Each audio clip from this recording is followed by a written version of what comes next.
Hello, hello guys sa mga subscriber ko. So i-picture na ko karon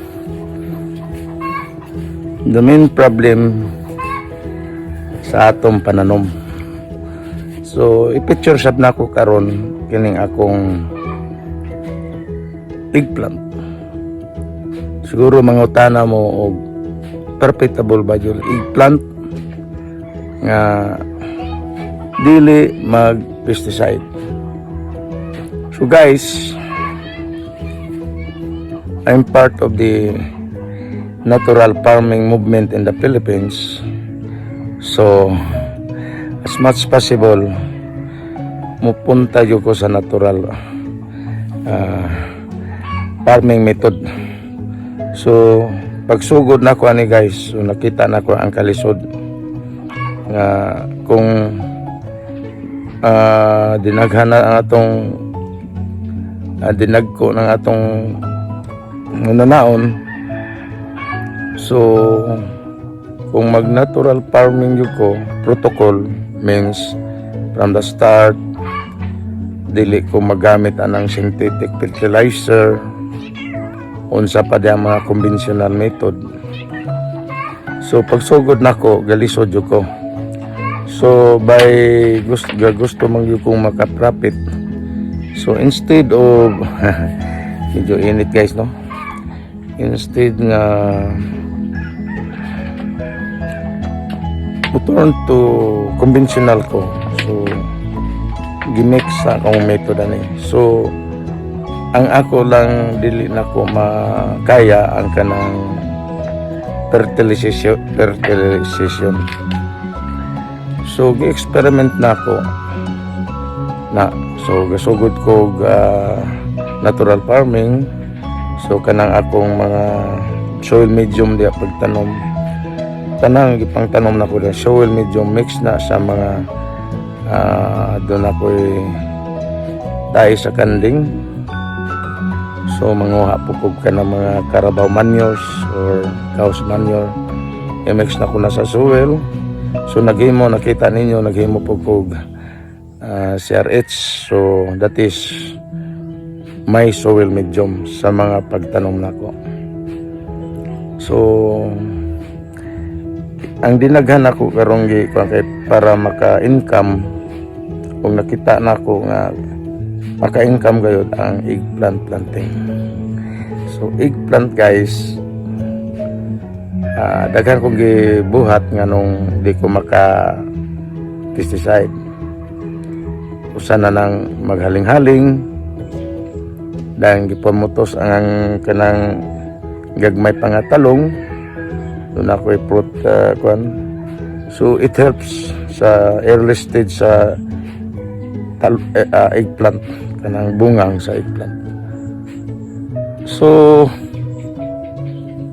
kaya nahinay ko nahinay panagkuha akong talong kaya gayudahan ako conventional. So naman po ko ikan. So it is drenching only. So di man yung dinagkuhan yun siya kayo. So every 15 days lang ang akong hatag anang conventional. So it supports my plant. So karon profitable guys kay mo ang akong evaluation. So every 10 kilos nga good produce na talong no walay daot, 1 kilo ra ang affected. So that means dili kay dako nga daot sa kaning mga fruit borer, itong mga itlog o kaning steam borer sa mga akong problema kung at the stage nga kuan siya kuano na ako siya waon. So steam borer. Next, natural nga phenomena sa weather, medyo na nato makuan sa akong talong. So adto ta sa atong talong guys, medyo init dire.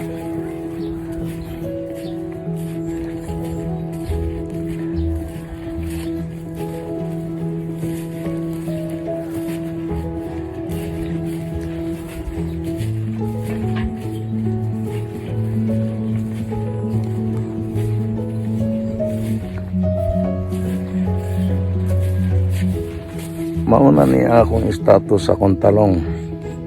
So background dire ko pa. So makita niyo mitag-as. So na-encounter na ko or learning ani kaning mga tumba ang talong. So above my height na ning uban nga talong, it's good kay more branches, more fruits. So first na kong experience kay maghimo mangitag documentation ani. So una ang akong support kining mga kawayan ako nga support guys. Kaning mga kawayan ako nga support. See guys.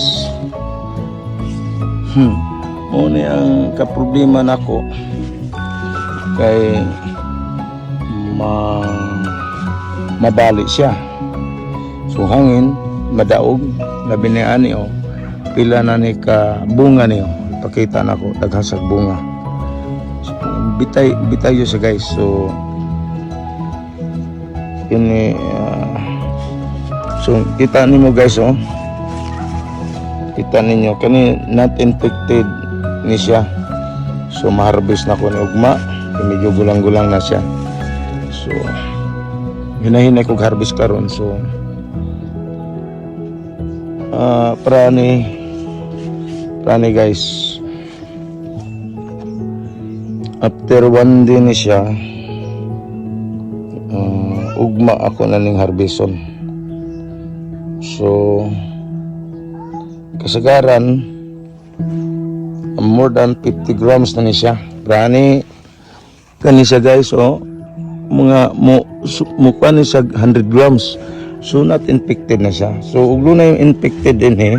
Prani karon oh. Infected na sa tumayo. So kini 1% lang ni siya sa pulo ka bunga.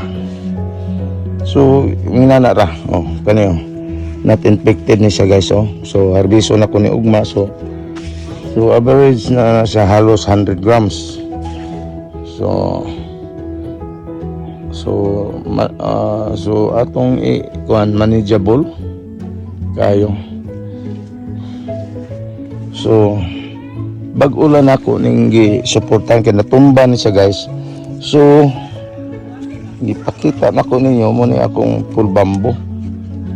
So nakita nako nga whole full bamboo akong iwan medyo ligon. So next generation kita nako ning next generation ako.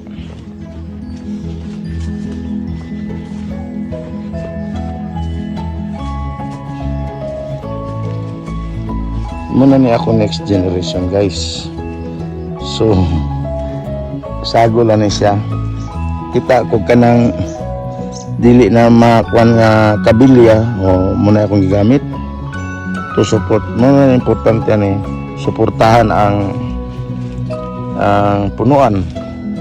Karon man ni ang mga bamboo gyapon ni siya pan whole bamboo man full bamboo man siya. Una na siya.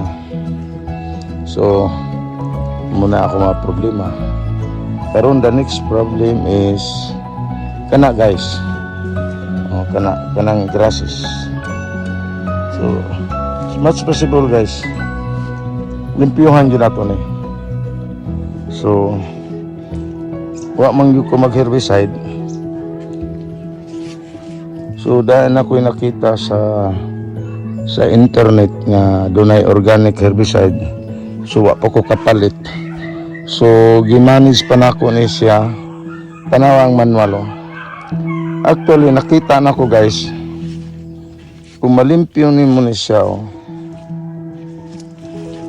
kaysa kadako sa punuan na, mga tagat ang kuan. So, muna depensa sa talong nga maglisod po ang sa ilalom. Basta imong kuan ako ning manual kuan, imagine mag manual weeding tani. So part of my exercise every morning muna kuan ko pandigyon ako manageable. So mag grass cutting ko aning ang lisod man gud ani kay din ako maka grass cutting kay mapiktuhan ang punuan. So kini mag grass cutting ko ani kilid. So muna ang kuan amo na ang next problem na to guys. Una, to support your eggplant. So manageable ba ang bamboo, but make sure nga imong bamboo is strong enough nga di siya magabok. So ipangita na nako ang katong ga-experiment ko, katong gipakita na ko din. This is a full bamboo na siya. Ano, nakalubong na sa mayo. Kalubong na sa mayo. So whole na siya. So expected na ko guys mo last na siya 6 months.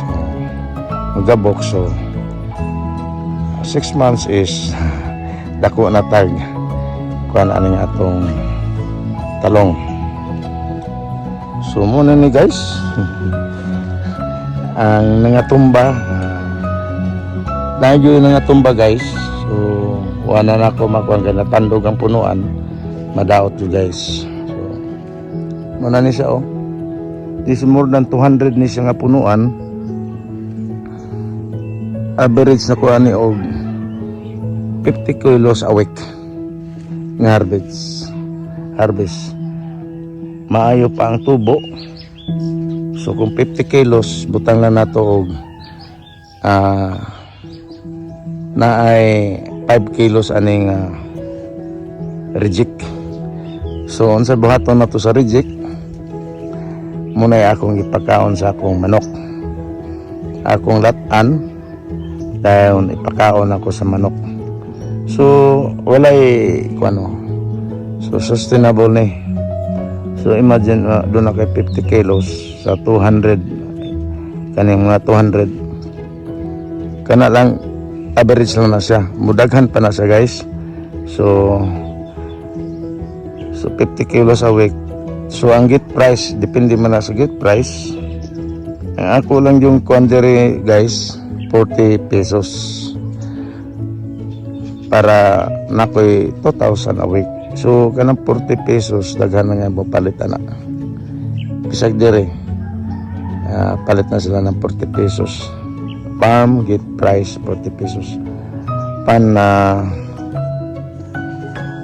mo ni guys no. Nagsubay-subay ko sa market. May ubos dito karon. May kuha na lang sila 35. Kanang 35 medyo mapili nimo. Although layos-layos na yun na ilang kwan guys no. Maybe a week na ilang buwan. Landong ta guys. So kita ko 35. So medyo lisod na kay kumaarya po 35 anyway. Ako man ang kwanan eh. Wa pa man ko moabot sa kanang mo compete sa market. Napa man ko yung mga buyer nga mosugot ani mo palit kay fresh harvest din ako. It's very different sa kanang 35 na medyo layos. Although kita na ko po da po to'y olay kanang fruit borer o katong ulod. So mao na guys. So muna ang status ako karon sa akong talungan. So daghan kay kong mga project dire in-expecture na ko ng akong mga saging muna na sige saging niya arita ninyo kay ato ning in-expecture na ako mga saging na sab kaya sige kog pananom jud karon against the light daw galumbay na akong kuan saging. So mix na ako ang saging karon lakatan, dunay tundan, nay katong gitawag namong kalunsing, nay sa may klase nga saging. So na-standpill ko po na kong itanom, but ginagmay lang na guys, no, kay ga ngayo lang kong mga seedlings. So dito sa mga seedling na ako, kung mo seedling na sab siya, muna na papadaghan ako din sa farm. So dako pa kayo ning development, hinahinay lang. So salamat guys sa inyong ever supporting mga subscriber nako. Hapit na ta makaabot sa kuta, hoping so in the near future in the years sa maabot nga mga adlaw, we can outreach community. Kay mo po na akong target, makakwarta ta sa YouTube, ako sang kuan ang i-share sa community sa. So di pa man ta maka singalanan na sa makapanikad. So guys, salamat kayo kanunay sa inyong pagsuporta, and of course kung wala ang Ginoo, wala ni, kaya ang Ginoo ra ang nagpaigo o sa tanan sa inyo. Ang Diyos mapanalangin kanunay sa ato. Thanks guys. Shalom.